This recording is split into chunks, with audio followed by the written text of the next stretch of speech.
So, as you recall, the end of the 19th century and the beginning of the 20th century is a time of significant change in American history. We first see the era of industrialization in the United States, in which many of the industries shift to mechanized labor. We also see an increase in the number of immigrants coming into the United States from various parts of the world to include Southern and Eastern Europe, as well as migration across the United States and across the globe. We also see a rise in this move called populism, which is really a desire to focus on the concerns of the common man, the average person. We also see that during the Gilded Period, there are extremely wealthy people. We have a growing middle class population, but we also have a significant number of people in the United States, in fact, the majority, who are very poor. Now, at this particular time, we are seeing some efforts on the part of the populace to influence Congress, and in the 1892 and 1894 election, populists actually do have some political success and are able to get their candidates into office. Now, this, of course, will end in 1896 with the election of McKinley. And that brings us up to progressivism and the search for order. Now, progressivism was a movement that really grew out of several different influences, in particular populism and a critique of laissez-faire. Remember, laissez-faire is this idea that the government should not be involved in businesses, and businesses will thrive and the global or the national economy will thrive if the government doesn't overregulate. Now, progressives really critique this idea, and they believe that it's important for the government to help to affect business and ensure that the most vulnerable populations have representation. Now, progressives respond to the problems of urban and industrial America by seeking ways to promote new methods for doing business as well as running the government. Progressives embrace pragmatism. They also embrace the teachings of scholars like William James and John Dewey, who encouraged progressives to interpret human experiences as the primary means for understanding why things were the way they were. The notion of the social gospel was very significant for progressives as well. The clergyman Walter Russenbusch of Rochester, New York, urged Christians to apply the teachings of Christ to social conditions.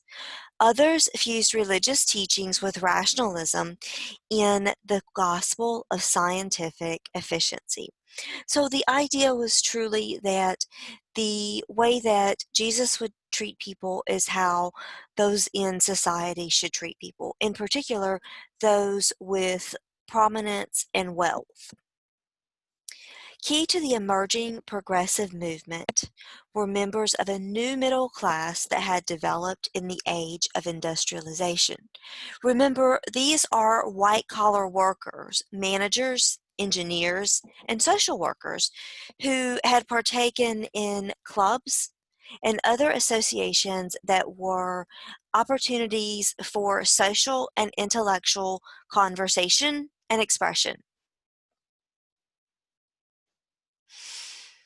The reform impulse at the turn of the century was in part influenced by a style of investigative journalism called muckraking that relied on sensationalist details and was prominent in magazines like McClure's and Collier's. Muckrakers exposed their readers to corruption in government, dishonesty in business, political machines, lynchings in the South, child labor, and vice.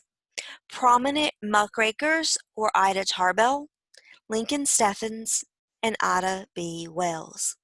Now, the term muckraker was never intended to be a complimentary term. Theodore Roosevelt coined this term in 1906 to suggest that the authors of these articles were too caught up in the muck to conduct complete investigations. He feared that muckraking could deter moderates from engaging in reform. Now, in spite of Roosevelt's criticism, muckraking called middle class attention to key social and political issues and generated significant support for reform. It became a badge of honor to be called a muckraker.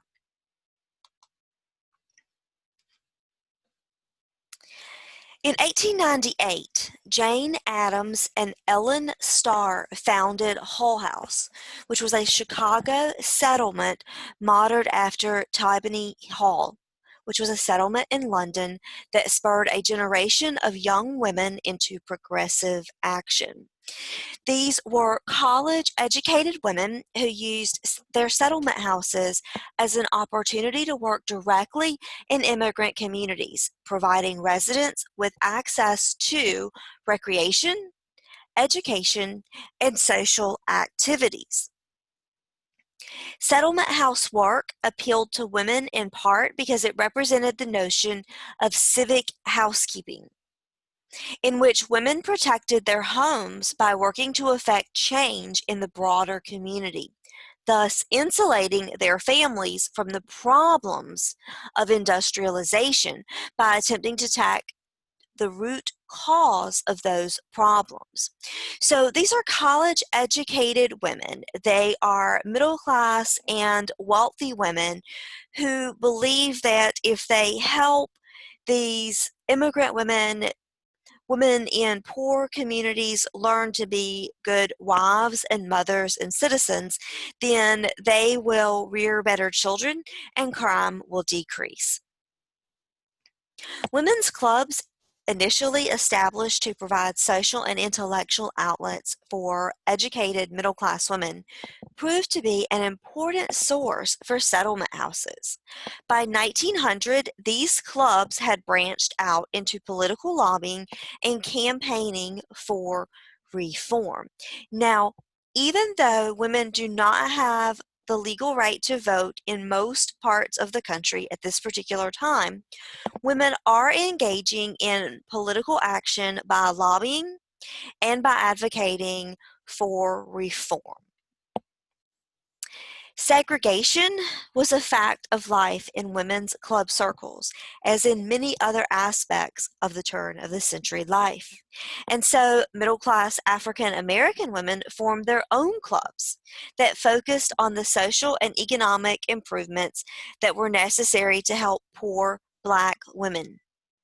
By 1916, the National Association of Colored Women had more than 50,000 members. White working-class women organized as well, forming the National Women's Trade Union League in 1903. This organization emphasized the need to improve women's wages and working conditions to help support and protect stable families. Female reformers embraced the idea that women were physically weaker than men and lobbied for special legislation for working women. Their efforts led to a victory in the 1908 Supreme Court case Muller v. Oregon. It ensured a 10-hour workday for women in Oregon and secured pensions for mothers and widows in 40 states. Now, remember from the last chapter that the populists are advocating for an 8-hour workday for working men. That has not been adopted in this country yet. However, women do secure a 10-hour workday in the Muller v. Oregon case in 1908. Muller v. Oregon also inspired further legislation and political activity directly aimed at protecting women. In 1912, the federal government established the Children's Bureau, which was a branch of the Department of Commerce and Labor.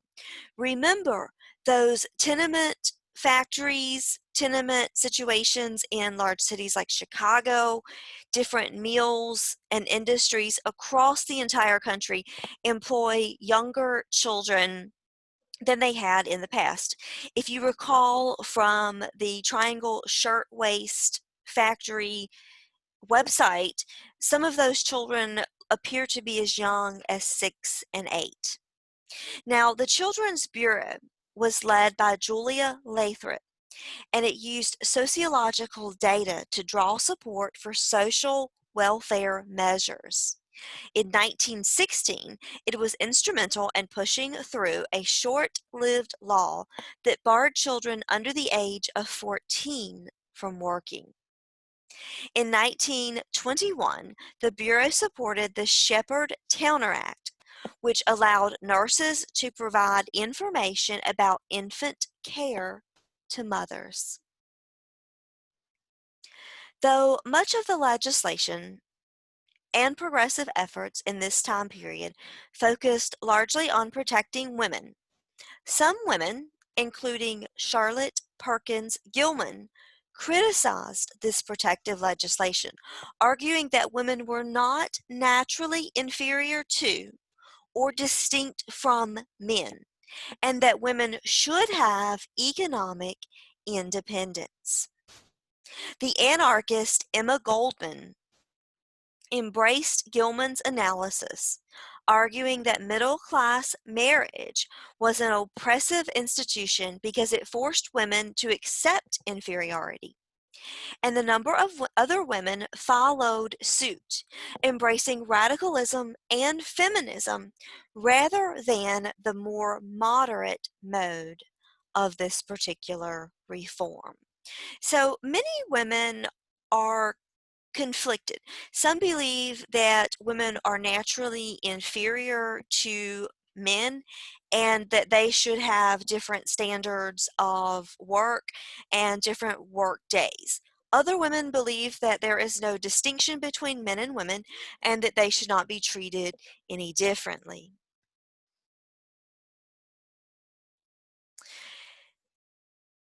The fight for women's suffrage and this sort of time period when women are beginning to be engaged in politics even though they can't vote yet in most areas. This fight for women's suffrage was a key component in the women's progressive era activism. And this progressive activism had been in existence since the 1840s. Some women have been able to vote in certain situations prior to the 15th Amendment, but for the most part, this really ends later on. Now, this momentum really increases during Reconstruction after the 14th and 15th Amendment, because though those amendments protected former slaves and in particular gave voting access to former slaves who were male, it didn't provide any protection for women. It provided no access to the ballot for any women. In 1890, the National Woman Suffrage Association, which was headed by Elizabeth Cady Stanton and Susan B. Anthony, merged with the American Woman Suffrage Association, which was headed by Julia Ward Howe and Lucy Stone. These two organizations merged together and created the National American Woman Suffrage Association, which succeeded in winning women the right to vote in 12 states by 1916. Now, in the early 1800s, there were efforts to secure voting rights for women. There were also women who believed that women had no place in politics. And there was an effort where women like Elizabeth Cady Stanton, Susan B. Anthony, Lucy Stone were working together to secure voting rights for women. However, when the 15th Amendment was passed, the efforts to secure voting rights for women became very contested because some women believed that they should receive access to the ballot at the same time or they should not support the 15th Amendment. Other women believed that they should support the movement to secure voting rights for African American men and wait until it was their turn. So to make sure that you know the difference between the two movements, the National Woman's Suffrage Association, which was originally started by Susan B. Anthony and Elizabeth Cady Stanton. Their primary goal was to achieve voting rights for women by means of a congressional amendment. The American Woman Suffrage Association was founded by Lucy Stone, and this group focused exclusively on gaining the right to vote through individual state efforts. So we have some division between these two efforts. We see the movements divide after the 15th Amendment and then reunite with the National American Woman Suffrage Association. The suffrage movement meshed very well with the other strains of progressivism of the day. Jane Addams asserted that voting would be an important component of this civic housekeeping. This mode of thought put women's suffrage squarely in the arena of the protective legislation for women. Adams and other reformers argued that political corruption was actually caused by the absence of female influence. Other women embraced suffrage as a path out of domesticity and male superiority. One woman, Alice Paul, argued that women were equals of men and formed the National Woman's Party, which in 1923 proposed an equal rights amendment. The suffrage movement was a complex movement that engendered significant opposition from both female and male traditionalists. Those who believed that voting would disrupt women's ability to nurture their families and would ultimately destroy the United States because it would remove the role of the husband and the father as the head of the household. Women suffragists, too, did not embrace all women. In the South, white suffragists argued that white woman voters could help maintain white supremacy by voting for their own interests and canceling out the tiny numbers of black men who were able to vote. Middle-class women in other parts of the country employed similar logic, arguing that white women's votes could help to counterbalance the political influence that was being wielded by immigrants.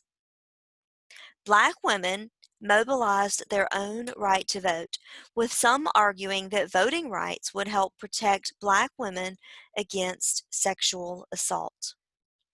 By 1916, Black women began establishing suffrage clubs under the larger umbrella of the National Association of Colored Women.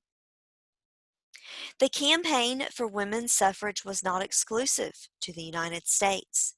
In New Zealand, Australia, and Norway, women achieved the right to vote in 1893 and 1913, and many more radical tactics that U.S. suffragists embraced in the 1910s were actually inspired by British suffragists. In 1919, the women's suffrage movement in the United States came to fruition as Congress passed the 19th Amendment extending the right to vote to women.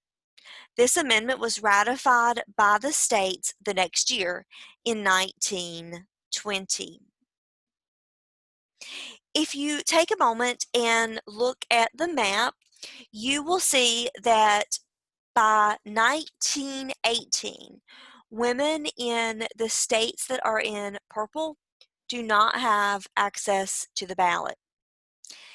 In the teal states, some women have access to the ballot, depending on their situations, their marital situations, their property situations. In the orange states to the west, we see full women's suffrage between 1900 and 1918. But the yellow states grant women's suffrage before 1900. Those states are Wyoming, Idaho, Utah, and Colorado.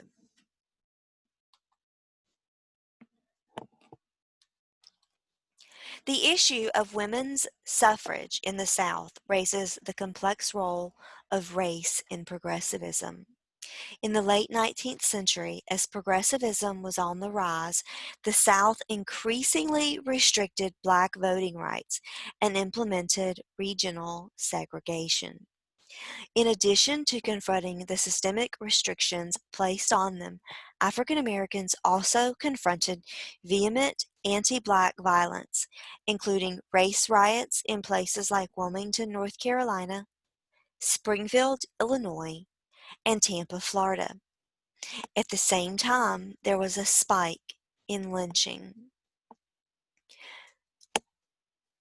Booker T. Washington argued that African Americans should embrace a practical response to racial violence and oppression. He proposed that blacks work within the system of segregation and focus on self-improvement as a path toward advancement. He was criticized for accommodating racism, but he won the support of the moderate whites, who, Washington argued, had the power to curtail the violence against blacks. In 1900, Booker T. Washington organized the National Negro Business League to help encourage racial pride and solidarity, stating that African Americans should, quote, see to it that in every wise and legitimate way our people are taught to patronize racial enterprises, end quote. In spite of his public persona, Washington secretly funneled money to the more radical racial efforts, including fights against disfranchisement, segregation, discrimination, and lingering forms of forced labor, like sharecropping and tenant farming.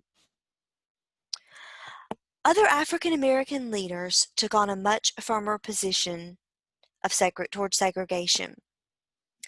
Ida B. Wells, who wrote for the Free Speech newspaper and taught in a Memphis school system until her articles actually got her fired. At that particular time, she took up the radical cause of racial justice full time. Recall, Ida B. Wells is a muckraker. Wells embraced anti-lynching campaigns as her key cause, writing articles about lynching in Memphis in 1892 that led white supremacists to burn down her newspaper's building and publish a pamphlet in which she published a pamphlet in which she argued that black on white rape was a myth, which was often used as the motivation for lynching African American men. Another opponent of Washington was W.E.B. Du Bois, who earned his Ph.D. in history from Harvard and doubted that African Americans could help themselves without receiving a proper education as well as political rights.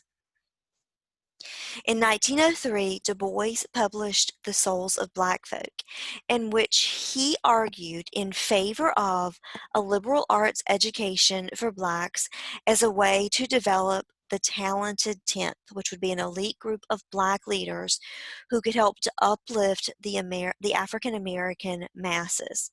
So we have two different mindsets from Booker T. Washington and W.E.B. Du Bois. Booker T. Washington is advocating for skilled trades for African Americans and encouraging African Americans, at least publicly, to work within the system that they're in.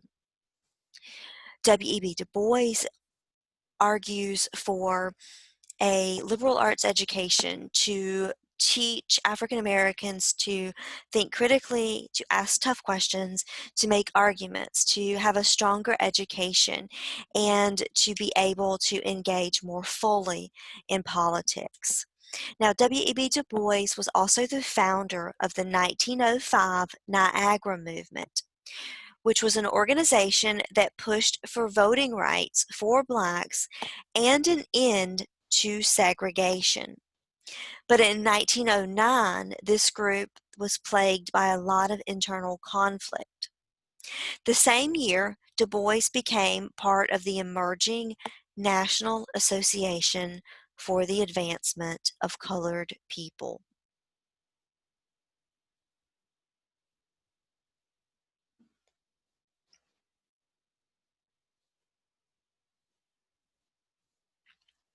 Efforts to abolish alcohol gained momentum in the last part of the 19th century, with the establishment of the Prohibition Party in 1869 and the women's temperance movement in 1874.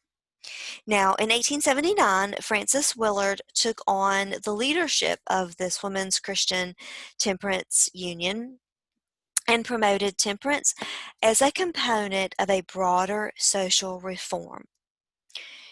The movement encouraged the different chapters across the country to fight child labor exploitation and to support women's suffrage as well as to support the labor unions. Temperance was an important component of the protective efforts for women. Willard argued that drunken husbands and fathers were likely to become abusive and lose all of their family's money either gambling or drinking. They also argued that the right to vote in tandem with temperance measures would allow women to protect their homes and families. Now, efforts to decrease access and consumption of alcohol is an older idea that has been floating around in various circles for various reasons since 1793. But we see a spike and an uptick in this movement to decrease access to alcohol, in part because we have a significantly larger population in the United States at this particular time. The Anti-Saloon League, which was formed in 1893, drove the suffrage movement in the South. And between 1906 and 1917, 21 southern and western states banned the sale of liquor. In the North, alcohol was a target of the middle-class reformers who blamed drink for some of the urban decay that accompanied industrialization. The ASL lobbied for the passage of the Webb-Kenyon Act in 1913, which prevented alcohol from being transported into states that it was prohibited. During World War I, the reformers argued that prohibition would also help to conserve grain because the grain would not be used to make alcohol. Therefore, there would be more grain to send to support the war effort. They also argued that prohibition would help to keep soldiers sober and ready to fight. The Prohibition movement's biggest success came in 1919 with the ratification of the 18th Amendment, which made Prohibition federal law.